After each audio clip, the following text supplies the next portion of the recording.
Alors, quelques mots d'introduction rapidement. La question de l'image en éducation est une question qui a été historiquement extrêmement controversée. Elle a été extrêmement controversée puisque l'éducation s'est tantôt méfiée de l'image au point de l'extirper totalement de son projet, tantôt l'a utilisée et parfois de manière abusive.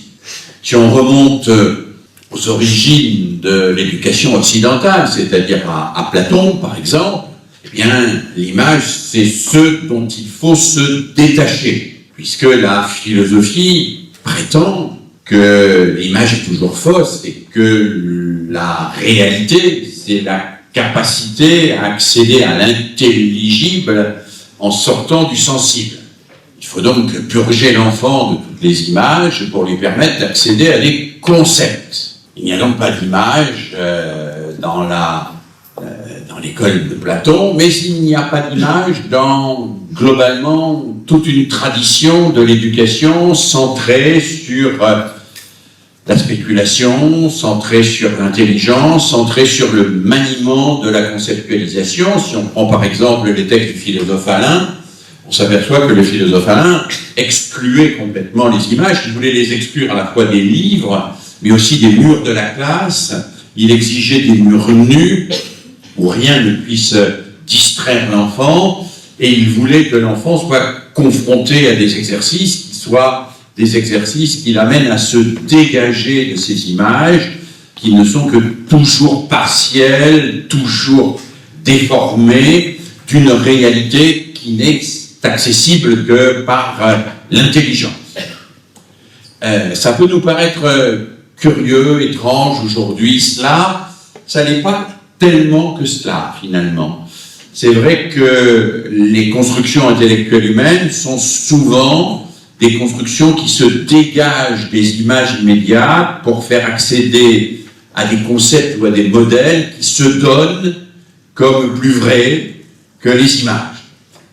Un exemple célèbre, celui de Marx.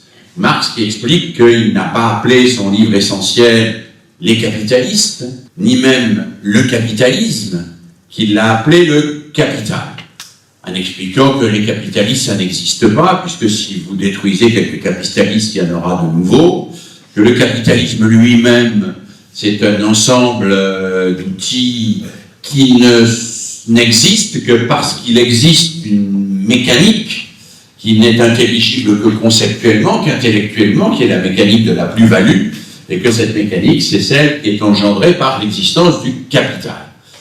Et Marx va même jusqu'à dire que l'aliénation des ouvriers, c'est de leur faire croire qu'il suffirait de détruire quelques capitalistes ou de tuer quelques policiers pour renverser le régime, alors que les capitalistes eux-mêmes et les policiers, a fortiori, ne sont que des images d'un système qui les supporte, qui les sous-tend et qui est la véritable réalité auxquelles les images que nous rencontrons nous empêchent d'accéder.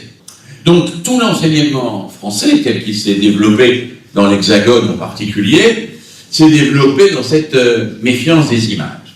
En même temps, à partir de Jules Ferry, mais déjà avant, avec les écoles religieuses, les éducateurs se sont aperçus que, en extirpant totalement l'image, on se privait d'un moyen éducatif précieux.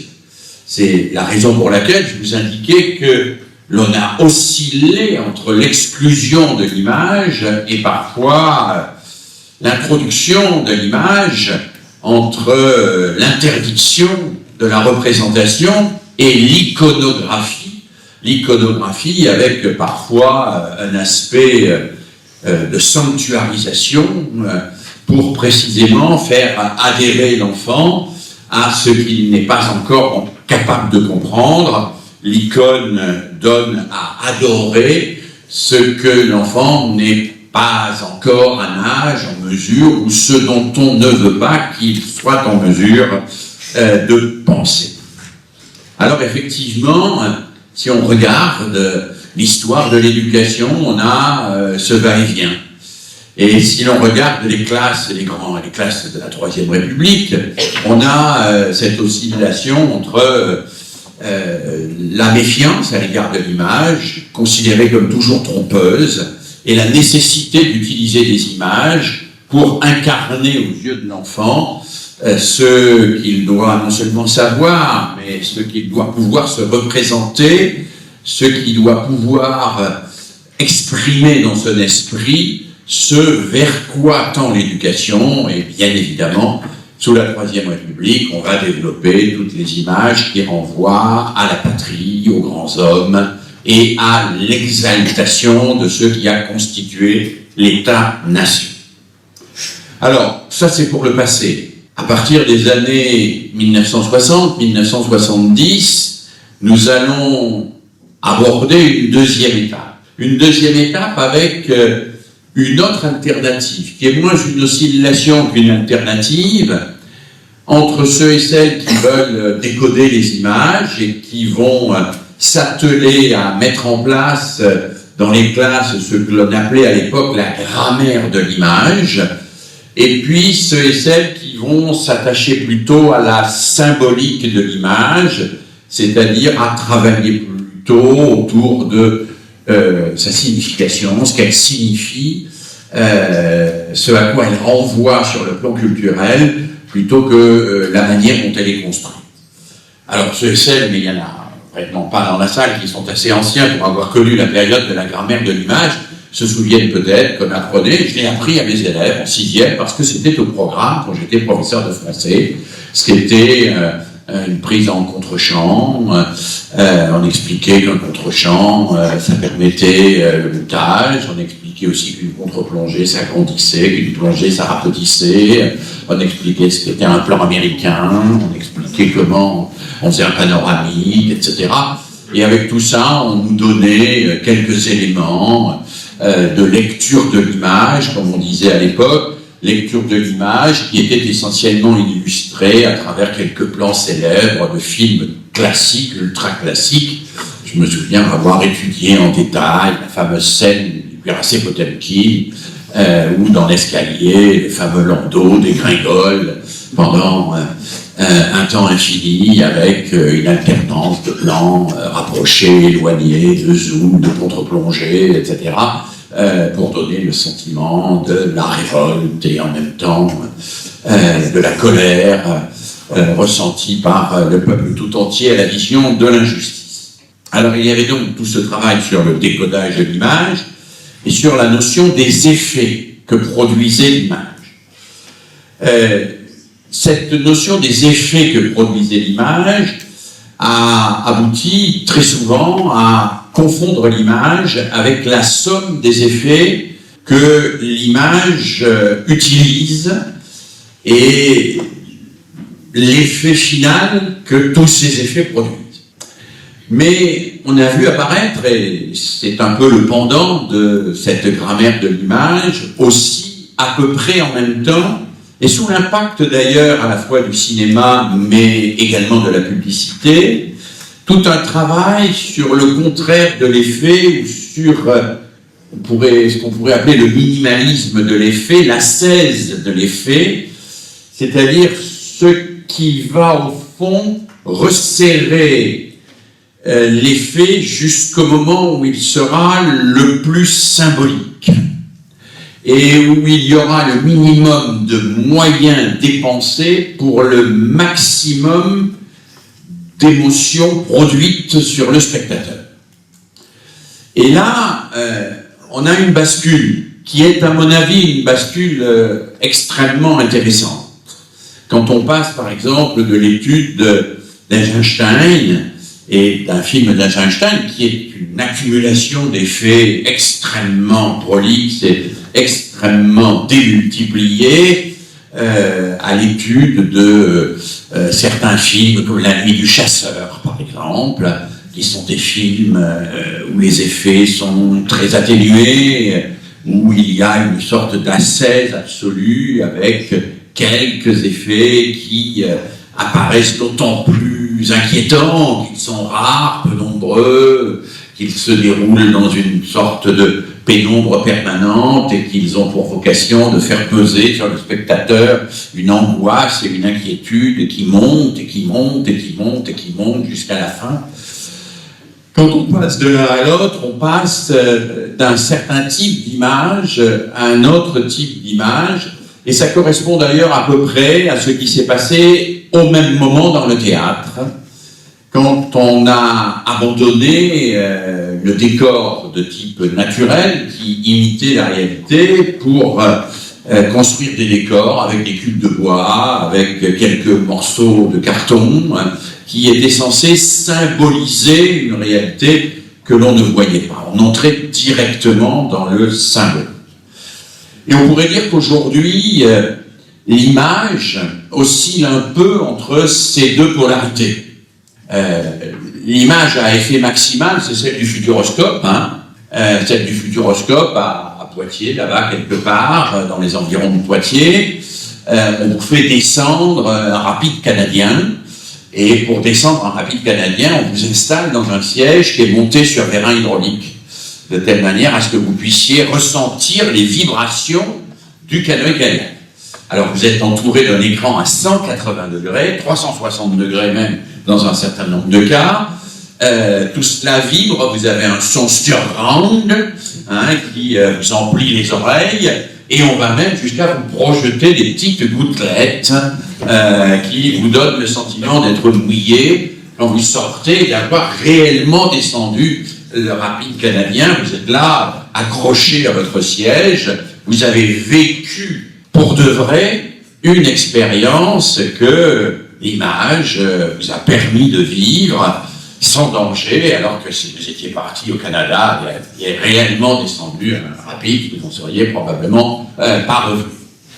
Mais quelle différence entre l'expérience du futuroscope et puis celle, par exemple, du no japonais, où dans une danse qui oppose deux bandes rivales, arrive à un moment un orage, et où pour marquer l'arrivée de l'orage qui va dévaster les villages, il y a simplement une main qui fait un signe avec un petit doigt qui indique que quelque part dans le ciel, il y a un Dieu qui se fâche. On est là dans l'exact opposé du futuroscope de Poitiers, on est dans une image qui pousse l'ascèse jusqu'au maximum pour entrer complètement dans le symbolique. Et au fond, la plupart des images auxquelles nos adolescents comme nos enfants sont confrontés oscillent entre ce que j'appellerais d'un côté l'obscène et ce que j'appellerais d'un côté le symbolique. L'obscène, c'est quand tout est montré, et quand tout est montré, par définition, il n'y a plus rien à penser. Le symbolique, c'est quand tout n'est pas montré, quand précisément le travail de l'intelligence est mis à profit, quand il est mis en route pour être mis à profit, et que celui qui reçoit l'image entre avec l'image dans une interlocution, il comble en quelque sorte un certain nombre de manques, il dialogue avec cette image pour évoquer en lui ce que cette image évoque pour les autres ou a évoqué pour celui qui l'a créé. L'image obscène est celle-ci qui scotche à l'écran, c'est celle qui sidère, c'est celle qui vous met face à un univers dont vous ne pouvez pas vous échapper. L'image symbolique, c'est celle qui vous laisse une grande partie du travail d'interlocution à faire vous-même, qui vous met en route et qui vous propose de poursuivre le travail du symbolique en élaborant éventuellement vous-même d'autres images. Alors que j'ai évoqué le futuroscope pour définir ce qu'on pourrait appeler l'image obscène, mais l'obscénité n'est pas toujours un effet à caractère sexuel, elle peut être de toute autre manière. La télé-réalité est une bonne illustration de l'obscénité. Tout est montré. On veut tout montrer. Alors évidemment c'est faux, on ne montre pas tout, mais on donne l'illusion de tout montrer pour que précisément la personne ne puisse pas échapper à cette sidération qui lui arrive frontalement et qui la scotche à son écran. Mais le jeu électronique est une autre manière de concevoir l'image obscène, celle qui vous scotche. Quand vous jouez à un jeu électronique avec un joystick, même si ce jeu est très bien fait, même si il mobilise des capacités extrêmement importantes, il vous place dans une situation de sidération absolue, puisque le monde peut s'écrouler autour de vous, par exemple, vous ne l'entendez pas, on peut vous appeler, vous n'entendez rien, il peut se passer des tas de choses, vous êtes là, face à face avec votre image, et votre image est plus forte que votre esprit, elle capte votre esprit, et cette captation fait qu'elle modèle complètement votre esprit. Alors, si on en vient maintenant au deuxième terme de cette petite introduction, j'ai évoqué l'image, un peu son histoire, très vaguement, ce entre quoi et quoi elle évolue aujourd'hui, et vous avez vu que ici, dans le petit dessin animé que nous venons de regarder ensemble, nous sommes plutôt du côté du symbolique que du côté de l'obscène. Nous ne sommes pas du côté de la télé-réalité, nous sommes du côté d'un symbolique qui même va assez loin dans le symbolique au point qu'on peut avoir des difficultés à percevoir le symbolique et qu'on a vraiment un énorme travail à faire pour reconstruire le récit complètement, pour boucher en quelque sorte les trous que ce récit laisse ouverts à notre imagination. Alors, images d'abord, médias ensuite. Les médias, si j'avais à introduire très rapidement et à dire quelques mots sur ce que c'est les médias, je reprendrai volontiers la définition qu'en donne Bernard Stiegler. Les médias, c'est d'abord l'externalisation de la mémoire. La mémoire humaine, une mémoire limitée, nous n'avons pas une mémoire illimitée dans laquelle nous pourrions tenir présent en simultané une multitude de choses. Et donc, on a très tôt, les humains, probablement, inscrit des signes sur le sol. On a très tôt fait des listes, on a très tôt fait des comptes pour libérer notre mémoire, pour externaliser notre mémoire. On a ensuite sophistiqué tout cela par l'invention de l'écriture, et puis évidemment par l'invention de toute une série de techniques, dont les plus importantes sont le papyrus, puis ensuite la technique de l'écrit sur du papier, du véritable papier, ensuite évidemment la reliure, le livre, etc. Tout cela, ce sont des outils pour externaliser notre mémoire. Et d'une certaine manière, comme le montre Bernard Stiegler, l'ordinateur que monsieur manipule ou que madame manipule, là, ce sont des mémoires externes que nous avons, mémoires externes que nous nous sommes données pour augmenter nos capacités de mémoire et notre mémoire à la fois immédiate. Nous pouvons retrouver dans ces outils toute une série d'éléments, mais également notre mémoire de travail.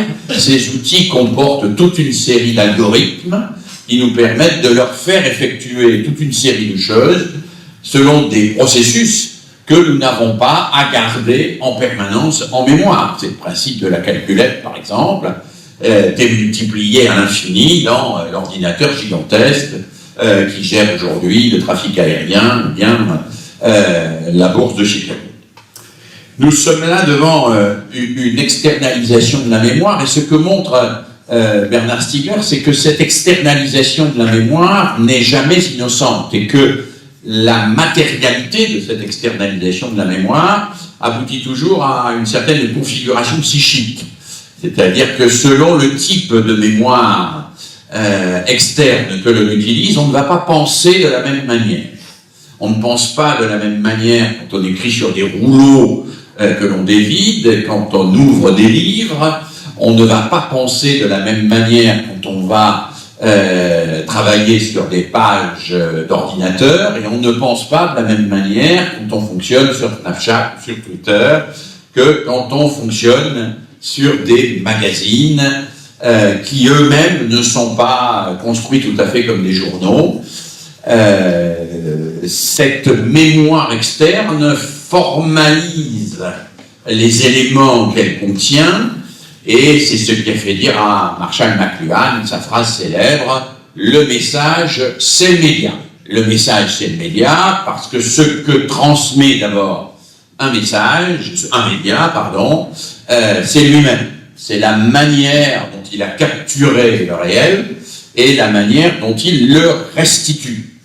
La manière dont il restitue ce réel, c'est d'abord ça, le message, et c'est d'abord ce message-là que le média vous renvoie. Et si on regarde d'un peu près l'évolution des médias depuis, on va dire, une centaine d'années, et pour reprendre des catégories qui ne sont là, pour le coup, ni celles de Stickler, ni celles de McLuhan, ni celles de Boudi et d'autres, nous sommes passés de médias froids à des médias que l'on dit chauds et à des médias que l'on dirait aujourd'hui viraux. Alors, qu'est-ce que ça veut dire que cette tripartition entre les médias froids, les médias chauds et les médias viraux? Alors, les médias froids, bien, c'est le livre. Le livre est un média froid parce qu'il offre le temps du décalage, il ne dicte pas d'une manière fondamentale le type d'attention que vous devez lui apporter. Vous pouvez le feuilleter, vous pouvez vous y arrêter un certain temps, vous pouvez revenir en arrière, vous pouvez faire toute une série de choses qui font que vous êtes dans un rapport qui vous laisse une distance intellectuelle relativement importante avec le média que vous utilisez. Ce qu'on appelle les médias chauds, et qui commencent à apparaître avec un certain nombre de journaux, et en particulier que l'on repère dans les photoromans, mais qu'on repère aussi dans les gazettes, etc., etc. Ce sont des médias qui vous dictent déjà un type de lecture par la présentation, par la grosseur des titres, par l'organisation de la page, par la façon dont certaines des nouvelles sont mises en valeur alors que d'autres sont reléguées au dernier endroit. Et puis, bien sûr, c'est tous les médias qui vont utiliser l'image, en particulier l'image animée qui sera progressivement de plus en plus labile et avec laquelle on pourra faire progressivement de plus en plus de choses, mais qui va en arriver jusqu'à l'extrême limite que j'évoquais tout à l'heure, du blockbuster, du jeu vidéo ou de certains réseaux sociaux qui sont dans une position par rapport à notre intelligence qui est une position de captation totale et qui ne nous permettent pas d'avoir cette distance que le média froid nous permettait de prendre avec la réalité. Alors nous sommes passés donc de ces médias froids, des médias chauds, qui sont des médias qui nous entourent, que la télévision a représenté pendant longtemps, et dont elle a été pendant longtemps le stade le plus avancé. Ces médias chauds sont eux-mêmes embarqués dans une espèce de course permanente à l'attention. Et cette course à l'attention, elle est liée au fait que ces médias chauds sont en concurrence les uns avec les autres. Et que chacun de ces médias, que ce soit la radio, les réseaux sociaux, le cinéma, la télévision, peu importe, ont comme objectif premier de vous prendre de l'attention et de ne pas vous lâcher. Parce que ce qu'ont compris très vite les gens qui ont élaboré les premiers outils électroniques, c'est que le danger majeur, c'était que les gens utilisent des médias chauds comme des médias froids. Alors ils ont inventé un certain nombre d'outils. Et j'ai pu montrer dans certains travaux, un peu anciens maintenant, que l'outil qui avait été le plus déterminant pour faire que les médias chauds deviennent des médias de plus en plus chauds, brûlants, et qu'ils accélèrent dans une course permanente à la fascination, c'est la télécommande. C'est la télécommande. En réalité, il y a eu un passage extrêmement rapide d'un usage de la télévision qui était un usage, on va dire, un peu comme un média froid, où l'on choisissait son programme, où on ouvrait la télévision au début pour la fermer à la fin, pour regarder le film en famille, et en discuter ensuite avec ses enfants. Si c'était pas le film, c'était le journal télévisé, peu importe.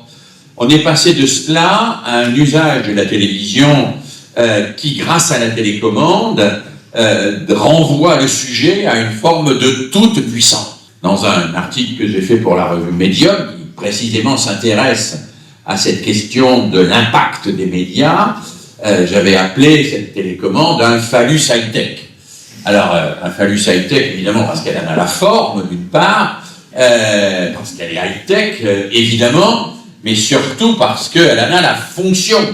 La fonction du phallus, c'est la toute-puissance. C'est la toute-puissance. La toute-puissance, c'est ce qui permet de couper son caquet à quelqu'un instantanément, de suivre 5 programmes à la fois, de changer immédiatement de chaîne quand cela ne vous plaît pas, de bousculer radicalement l'ordre des choses et du monde, simplement en passant des actualités sur le Moyen-Orient à un sermon d'un téléévangéliste, à un film porno, et en revenant ensuite à qui veut gagner des millions. Donc vous êtes dans une forme de toute puissance qui fait que vous avez entre les mains de quoi choisir le monde que vous voulez, d'une certaine manière, ou dont on vous fait croire que vous pouvez le choisir. En réalité, on ne vous montre que des images du monde. Mais ces images du monde vous donnent le sentiment que vous choisissez le monde que vous voulez, et que vous êtes dans ce monde. Et la télé-réalité va cultiver cela, en vous disant, vous êtes dans ce monde. Et comme toutes les chaînes ont une peur panique, c'est que vous quittiez la chaîne, et en particulier avant la pub. C'est-à-dire que vous utilisiez votre télécommande. Eh bien, les chaînes vont commencer, elles le font dès les années 1990-2000, à entrer dans une course absolument effrénée au raccourcissement des séquences et à la surenchère des effets. Un homme politique avait en moyenne pour s'exprimer 2 minutes et demie à 3 minutes dans les années 80. Il a aujourd'hui entre 15 et 18 secondes dans les temps de campagne électorale. En général, il a moins. Hein. Parce que de quoi a peur celui qui est derrière son clavier, le régisseur, celui qui réalise réellement l'émission, il a peur que vous zappiez avant lui. Donc il zappe avant vous. Donc c'est une course entre zappeurs.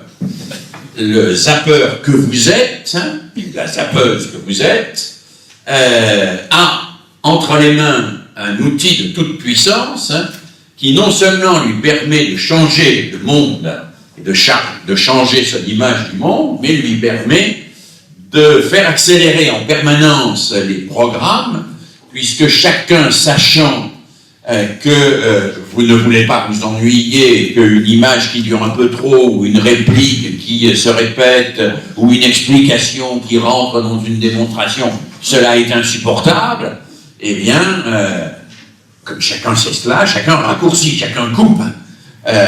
Et on arrive à avoir des montages d'une extrême rapidité, puisque sur certaines émissions de télévision, on a jusqu'à 12 à 25 plans par seconde. C'est absolument considérable. On travaille maintenant sur du 48 ou du 100 images secondes, alors que traditionnellement on travaillait sur du 18 ou du 24 images secondes. C'était la vitesse avec laquelle le cinéma, avec l'électronique et le numérique, travaille sur l'équivalent du 100 images secondes. Et on peut vous mettre dans une seconde un nombre incalculable de choses, y compris de choses que vous ne voyez pas d'ailleurs, mais qui excitent néanmoins votre nerf visuel, votre cerveau et qui vous maintiennent en état d'attention, d'hyper-attention à l'égard de ce que cela vous procure. Et la télécommande s'est transportée un peu partout, puisque l'ordinateur a sa propre télécommande qui permet de changer et il permet de faire des choses absolument magiques, et en particulier de faire plusieurs choses à la fois. C'est-à-dire d'avoir sur son écran 3, 4 ou 5 choses qui se déroulent, de choisir, de rebasculer de l'un sur l'autre, etc., et de faire tout cela simultanément. Nos enfants, nos petits-enfants sont des experts. Ils ont Facebook, ils ont YouTube d'ouvert, ils ont Snapchat, ils cliquent sur le côté, ils regardent en même temps un feuilleton qu'ils ont oublié de voir, ils cliquent sur une série qu'ils ont téléchargée, et ils voguent contre tout ça, avec des temps d'attention extrêmement restreints, extrêmement fractionnés. Nous sommes donc passés d'une période de médias froids à une période de médias hyper chauds, où la concurrence entre ces médias amène à renverser complètement le rapport de l'intentionnalité aux médias. Ce n'est plus vous qui avez une intention en allant lire le média, c'est le média qui est construit pour vous accrocher, vous attraper. La denrée la plus rare, dit un chercheur américain, aujourd'hui, ça va être l'attention, et l'apostrophe, dans les salons des aéroports, comme dans les cafés, partout, on va essayer de capter votre attention, et il y a peu de temps, vous payez pour acheter un livre, bientôt on vous payera pour lire le livre, parce que l'attention deviendra tellement rare, et l'attention continue deviendra tellement rare, qu'il faudra que les industries en question vous accrochent, et que il y a de fortes chances, disent les spécialistes des médias aux États-Unis, pour que d'ici assez peu de temps, il y ait des bonus, y compris financiers, pour ceux qui regardent le programme en entier et ne changent pas de chaîne pour empêcher les gens de zapper. On vous achètera donc votre attention et vous pourrez gagner de l'argent en regardant la télévision, ce qui est quand même quelque chose d'assez nouveau. Alors nous sommes passés d'une information froide, de médias froids à des médias chauds, et nous entrons maintenant dans une ère que les chercheurs appellent même l'ère de l'information ou des médias viraux. Alors viraux, ça veut dire qu'on est au-delà de la séduction, voire de la captation par l'image. On est dans la rapidité de diffusion virale de l'image et de ce qu'elle transmet. De ce qu'elle transmet à la fois comme message et comme média, pour reprendre l'expression de McLuhan. Les journalistes ont aujourd'hui des algorithmes extrêmement simples. Quand ils reçoivent toute une série de dépêches de telle agence, Reuters, France Presse, les agences américaines, etc., ils testent immédiatement sur les réseaux sociaux l'effet de ces dépêches, en quelques signes. Et ils ont des algorithmes dans les salles de rédaction qui leur permettent de savoir instantanément le nombre de retweets, le nombre de gens qui voient ce qu'ils viennent de faire sur les réseaux sociaux. Et c'est évidemment en fonction des algorithmes qui leur donnent les éléments en question qu'ils construisent le sommaire du journal télévisé ou de l'ensemble du journal, si c'est un journal papier. L'information n'est efficace que si elle est virale, peu importe qu'elle soit vraie ou qu'elle soit fausse, il faut qu'elle soit virale. Si elle est fausse, ça n'a strictement aucune importance, parce que la rectification sera aussi virale que l'erreur.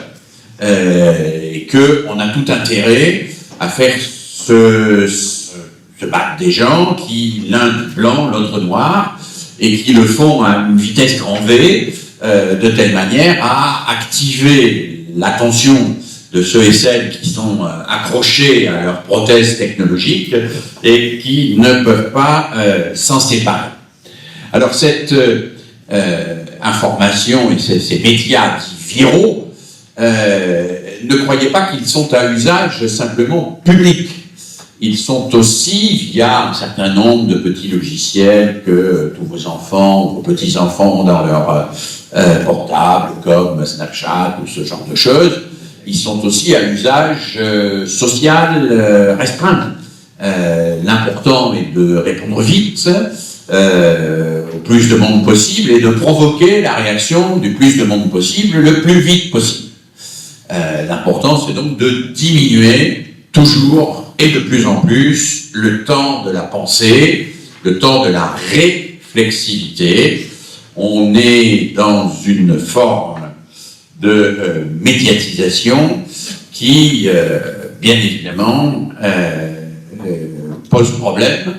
Les spécialistes de la post-vérité estiment que nous passons environ, je vais vous dire parce que je l'ai noté, je ne voudrais pas vous donner des chiffres inexacts, que nous passons environ 8 secondes par page Internet et que nous lisons, ce qui est assez fort d'ailleurs, une moyenne de 80 à 90 mots par page, que nous sommes donc tous absolument multitâches puisque nous faisons cela en général en faisant autre chose.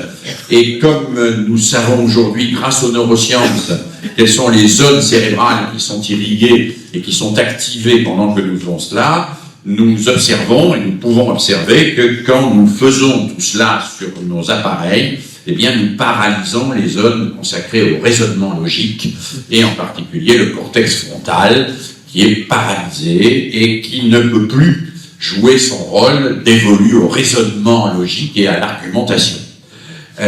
C'est un chercheur américain, Jason Arwen, qui explique que cette saturation d'informations qu'il est impossible de hiérarchiser aboutit à une sorte de télescopage complet du spectaculaire et de l'émotionnel avec l'information elle-même et tétanise complètement toutes les capacités d'argumentation et de raisonnement chez ceux qui sont dans une situation de complète domination par rapport à cela.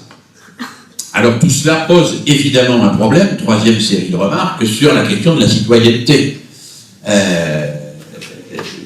Alors, j'ai pu vous apparaître dur, et j'ai pu vous apparaître même caricatural dans la manière dont j'ai présenté les choses. Il faudrait, si l'on voulait être exact, reprendre là l'usage, pour parler de citoyenneté, que mon collègue Bernard Stiegler fait du terme grec le pharmacon, la pharmacie, qu'on a traduit par pharmacie, et qui signifie à la fois le remède et le poison. La digitaline, qui ne doit pas pousser ici, je crois, est à petite dose un remède tout à fait salutaire pour accélérer le rythme cardiaque de gens qui sont un petit peu en difficulté, mais c'est à dose un poison extrêmement dangereux, vénéneux et qui peut tuer très largement beaucoup de gens. Et Bernard Stiegler montre que le pharmacone, ce qui à la fois soigne et tue, eh bien c'est le média. Que nous devons traiter les médias comme des pharmacones, non pas les diaboliser, comme j'ai pu paraître le faire dans ma deuxième partie, mais en essayant de nous interroger sur les usages de ces médias qui seraient susceptibles de permettre de former à la citoyenneté. Et comme on ne reviendra pas en arrière, il vaut mieux effectivement procéder comme ça. Je crois que, sauf catastrophe atomique due à un emballement subi de la Corée du Nord, c'est assez peu vraisemblable que nous n'ayons plus d'ordinateurs et que tous les objets numériques soient détruits dans les années qui viennent. Il vaut mieux faire comme si ils allaient continuer à se développer et réfléchir sur leur bon usage. Alors le bon usage, au fond, il n'est pas très difficile à identifier, le bon usage des médias pour former à la citoyenneté. Moi je dirais qu'il y a 3 mots qui me semblent être susceptibles de résumer le bon usage des médias. Le mot attention, évidemment, le mot information et le mot coopération. Alors le mot attention d'abord, parce que évidemment, la question des médias, c'est la question politique de l'attention. Mon collègue Citon a écrit un très beau livre qui s'appelle L'écologie de l'attention, où il montre qu'une société se définit par ce à quoi elle dit aux gens de faire attention ensemble. Et que ce qui constitue un collectif, c'est des gens qui font attention à la même chose en même temps. Que ce collectif soit un collectif religieux, judiciaire, théâtral, tout ce que vous voulez. Un collectif, c'est des gens qui font attention à la même chose en même temps.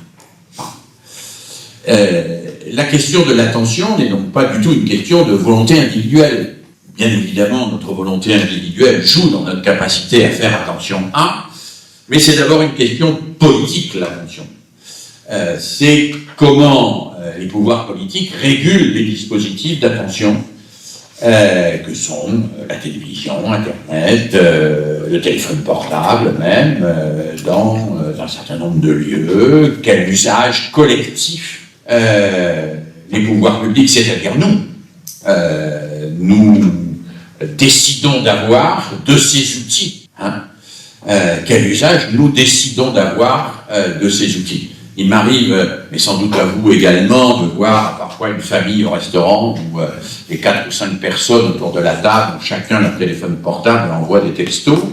On a un rituel de l'attention assez étrange. Chacun finalement envoyant des textos, peut-être à celui qui est en face de lui, on ne sait pas, ou à celui qui est à l'extérieur, on ne sait pas non plus. En tout cas, le téléphone portable se donnant comme prioritaire par rapport aux gens qui sont en présence de vous.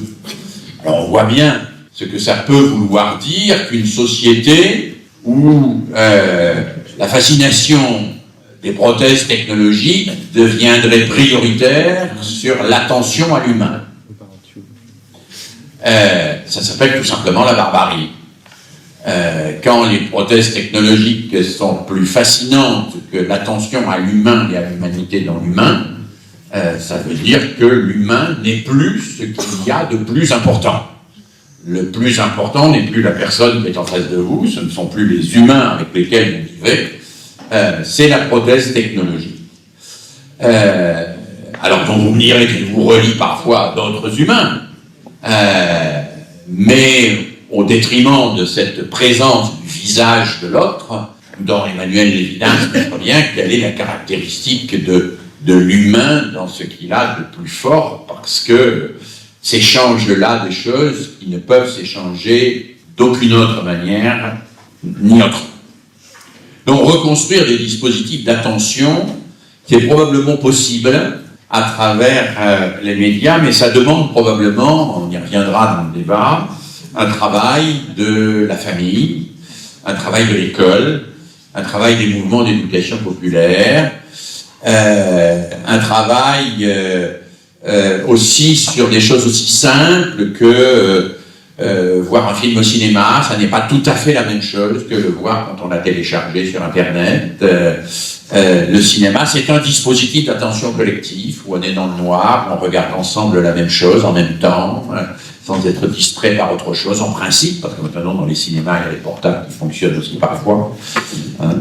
Et on voit bien que il y a quelque chose d'important dans le fait de maintenir le cinéma, et de maintenir pas simplement la vidéo sur ordinateur, mais le cinéma comme dispositif collectif d'attention, comme cadre construit où l'on regarde ensemble pour pouvoir éventuellement parler ensemble de ce que l'on a vu. L'attention d'abord, l'information ensuite. L'information évidemment parce que les médias, Internet en particulier, nous offrent une quantité absolument fantastique, fabuleuse d'informations. Et le problème, c'est qu'ils ne hiérarchisent pas cette information. Quand vous tapez sur Google, vous avez des tas de réponses qui sortent, mais ces réponses ne sont pas du tout classées par ordre de vérité. Elles sont classées par ordre d'attractivité. Or, ce qui est le plus attractif est en général ce qui est le moins vrai. Par exemple, les théories du complot sont bien plus attractives que des vérités pas encore élaborées, dans lesquelles il y a des trous, etc. Des systèmes de pensée extrêmement simplistes, qui opposent les bons et les méchants, qui expliquent d'une manière extrêmement simple comment fonctionne le monde et qui vous dit comment vous allez vous-même reconstruire votre vie en vous asseyant par terre et en ressentant les forces telluriques. Tout ça est d'une simplicité absolue, mais plus c'est simple, plus ça marche, évidemment. Et les moteurs de recherche vont toujours vous donner accès à la simplicité avant de vous donner accès à la vérité. Ils vont vous donner accès à ce qui est attractif, ils vont vous donner accès à ce qui vous scotchera, et non pas à ce qui vous fera réfléchir. Voilà. Quand il y a des trous dans quelque chose, quand il y a des absences, quand il y a des ignorances, quand il y a des éléments qui sont encore confus, vous allez là où c'est clair. Mais là où c'est clair, c'est faux.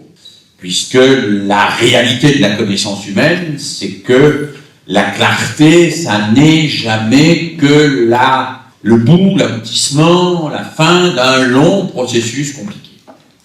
Donc, l'attention, l'information, et là encore, la famille, l'école ont des rôles absolument essentiels à tenir, comme le mouvement d'éducation populaire.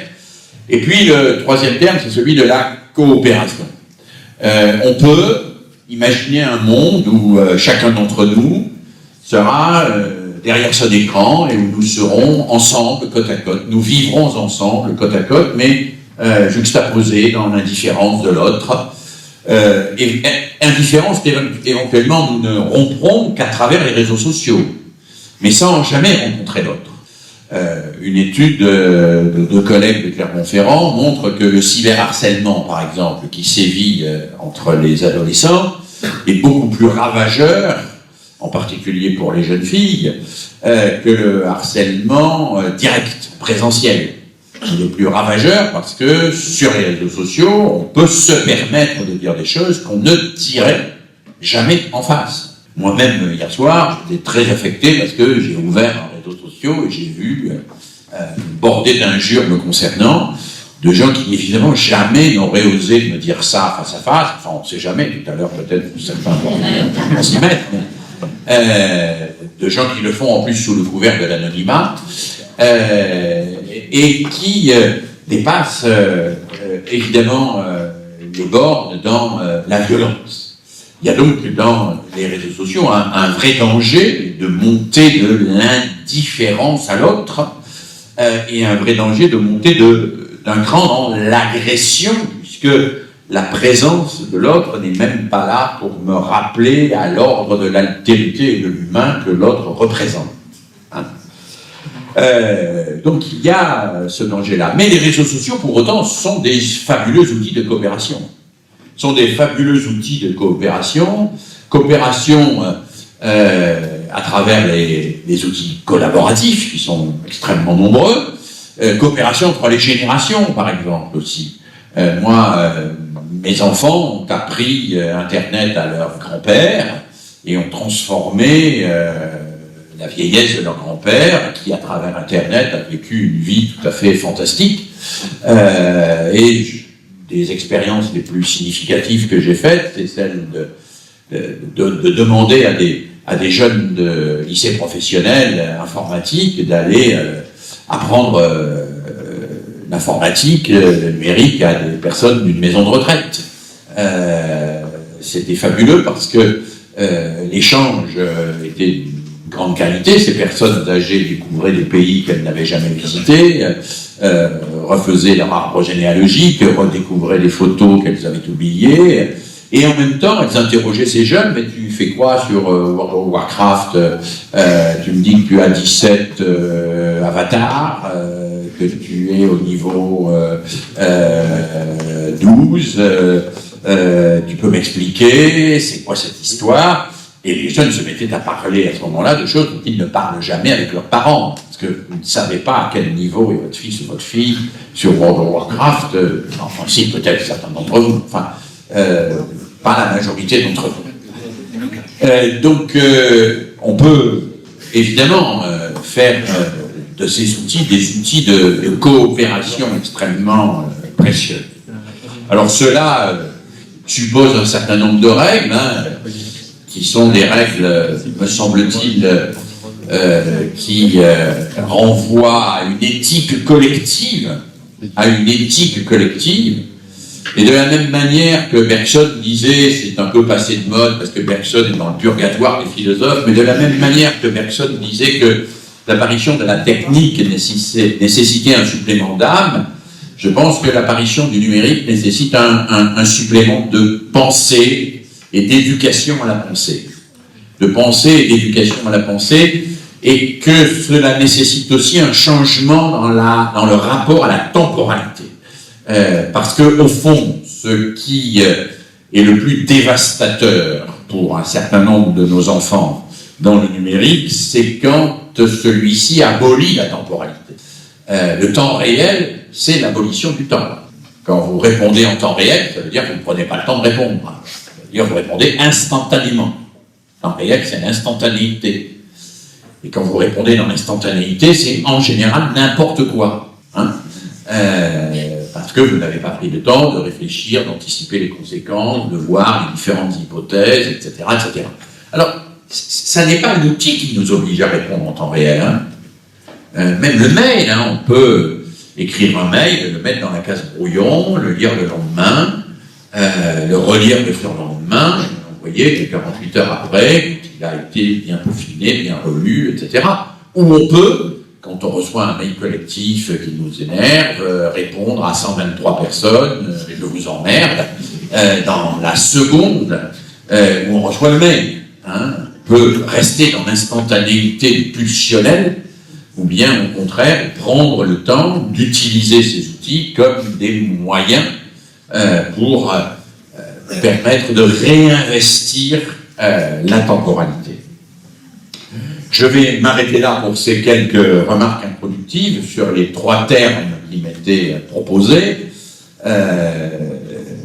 qui étaient image d'une part, média d'autre part, citoyenneté enfin, en disant que je suis loin d'avoir bien évidemment exploré la complexité du phénomène que je viens d'évoquer très superficiellement, que j'ai probablement à tort focalisé sur les enfants et les adolescents, alors qu'une partie des adultes a acquis à peu près aujourd'hui les mêmes comportements, et qu'ils sont assez facilement critiques sur le comportement de leurs enfants sans être toujours suffisamment critiques sur le leur,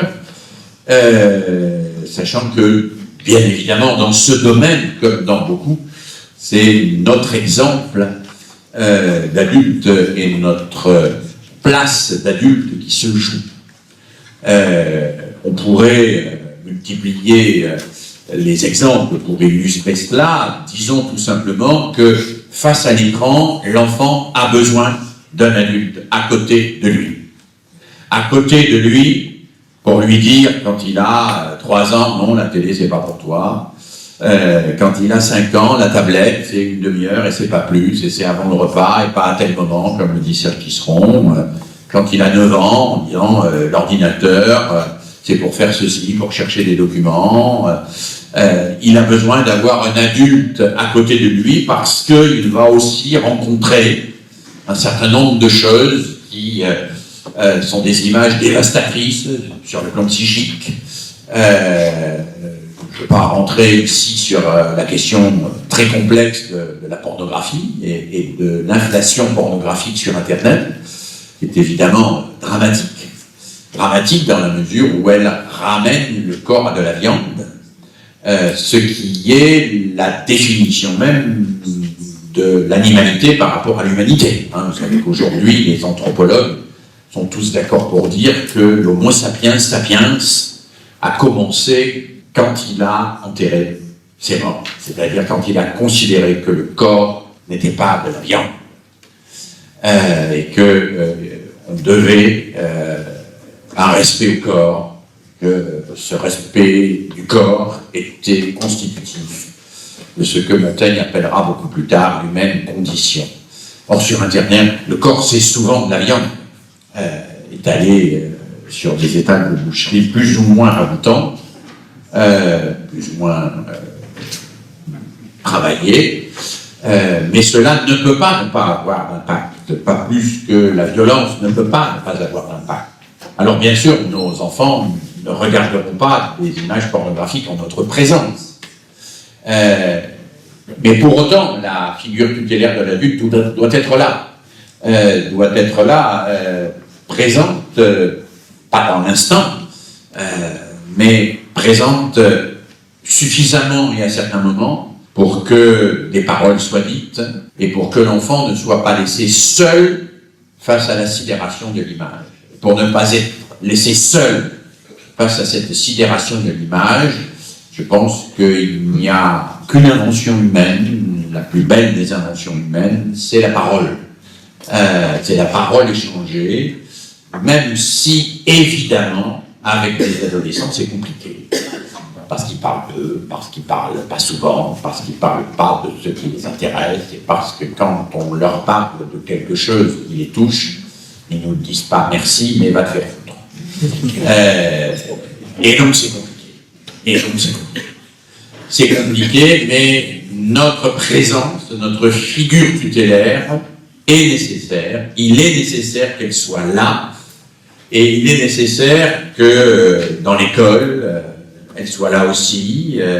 Il est nécessaire que les mouvements d'éducation populaire soient militants d'une certaine forme d'image, qui ne soit pas l'image obscène, l'image symbolique, qui soit militant d'une attention collective, qui ne soit pas la juxtaposition de l'attention individuelle, et ainsi de suite.